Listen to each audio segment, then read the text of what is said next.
Hi, Pam. Big congratulations on your recent completion of the Leading Self Leadership course for high performing leaders. Thanks for joining us today. Can you tell us a little bit about why you decided to sign up for the course? What was the catalyst? What was the spark? And why you decided not only for yourself, but for a whole crew of people from Skeans? Yeah. Yeah, no, we were pretty excited in 2024 to enroll. There was 15 of us as a cohort at Skeans that we picked sort of managers and sort of future managers at Skeans because we're kind of turning the page as a family-owned business into our third generation. And what that means is kind of developing our future leaders. And so we thought this Leading Self course was a really great opportunity for people to, yeah, kind of grow their tool belt in terms of leadership and be introduced to some of these concepts of, you know, growing their self-awareness, communicating with those that are different than them. And so, yeah, some of the concepts that we touched upon throughout the year, yeah, really landed for the team in terms of how to grow in their leadership at Skeens. Fantastic. Can you tell us a little bit about how the course supported you to grow in your leadership? What might have been like a major aha moment you had as a result of sort of cultivating a year of self-awareness? Yeah, most definitely. I mean, gosh, the DISC assessment to begin with is such a great tool to keep going back to. I mean, I'll continue that journey to say, okay, what are some of those time wasters? What are some of those like core competencies that I need to look at? So, I mean, that in itself has been so valuable for each of us that participated. And I think really for me, some aha moments is yeah, I mean, I have a real appetite for learning and development. And I think for me, just to take it to the next level, to actually deepen that by putting it into practice and in between the sessions to like actually practice that. And definitely wasn't perfect at it, but as a group we met in between the webinars and we're holding each other accountable and just keeping the conversation alive, which I thought was really great for all of us. And for me as a leader, yeah, I think just the ability to adopt a bit more of like um, awareness of responsibility. So, like what I like that old adage, like what you put in, you get out, right? And so, there's some definitely reminders in that. The concept of radical responsibility still kind of blows my mind.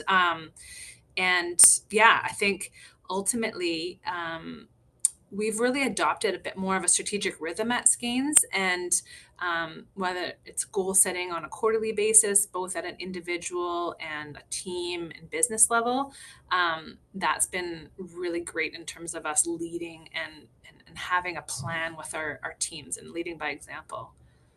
Awesome. Awesome. So what I heard you say is loving the learnings from doing the assessments, one of them being DISC. I always say Yeah, those assessments are the gifts that keep on giving around our own self-awareness and our own self-learning. yeah, Um, and the next one is radical responsibility and the role that that can play in terms of like knowing our responsibility, but also if I can just like flip it a bit, is recognizing that like people can be responsible for themselves too. Like as leaders, we don't necessarily have to be doing everything for others. Like there's through accountability and commitment and that responsibility, we all need to contribute the best that we can. Um, yeah.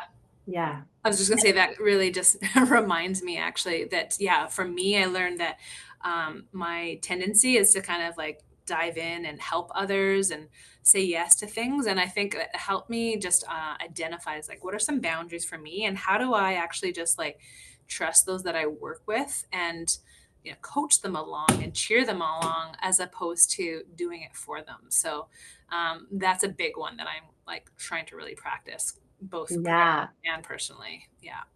Good for you. Like great self-awareness, great learning, great knowing. Cause I do think like that's the sweet spot from being like a manager to being a leader. Mm. Like it's really that empowering and inspiring and trusting in others to bring their brilliance to solve their own problems. So good noticing. It's not easy. Keep going at it. Uh-huh.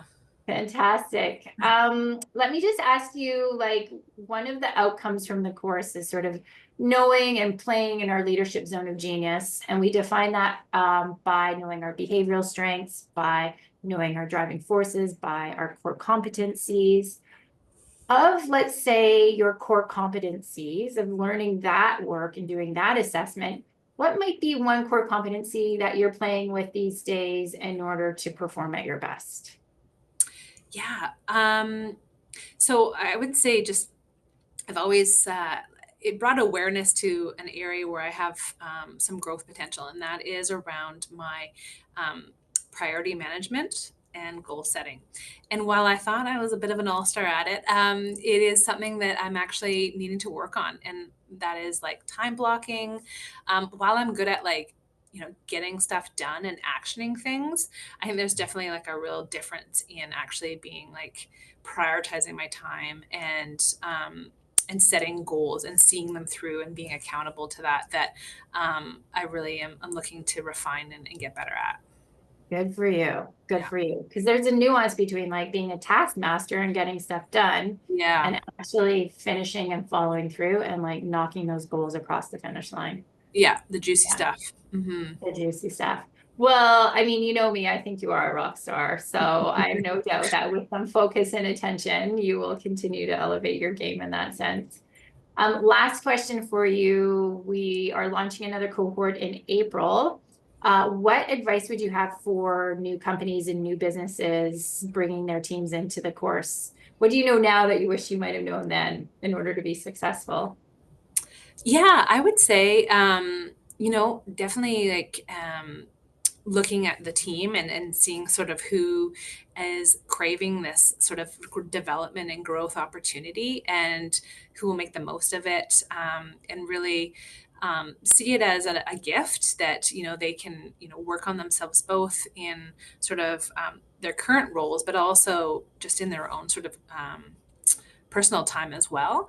And so, yeah, I mean, it's been really fun to see, like, we've got like had like book clubs and reading different books, and it's kind of inspired people to share like podcasts and things like that. So I would say just starting it and getting sort of that flywheel going and such that, there's really great engagement and that it can live on beyond the leading self course, that there's not just one champion sort of herding the team along, but that yeah, there's people that are ready to take it with the group beyond leading self afterwards too. And yeah, keeping it as part of your culture is really key. So champion those who have that willingness and readiness to dive in, that wants to better themselves.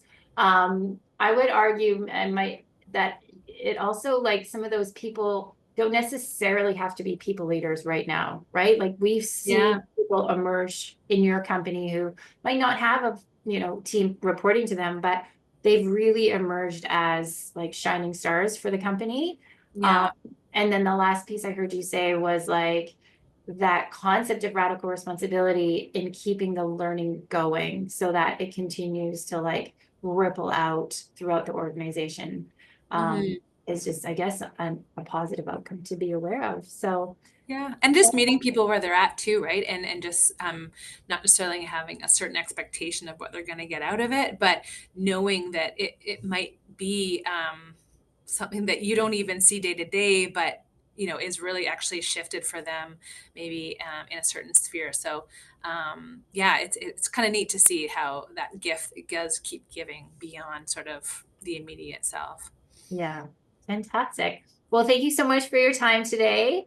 I look forward to hearing about all the wins that you and your team continue to achieve in 2025 as a result of your heightened Hmm. performance. Yeah, Thanks thanks, again. Carolyn. Thanks, ma'am.